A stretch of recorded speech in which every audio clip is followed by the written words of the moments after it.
a generous amount of oil into a saucepan. You're gonna add the onion and stew for about 3 to 4 minutes. We're not getting color, we're just gonna sweat the onion. Add the rice into the mixture and toast for about 3 minutes.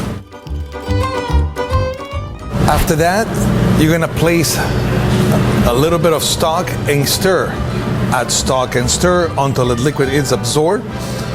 And you're gonna continue to stir until all of the beef broth have been added. Taste. Your rice should be al dente. Season with salt. Remove from the heat. Add your butter and Parmesan. Stir until combined. Let it sit for a minute, and it's ready to serve.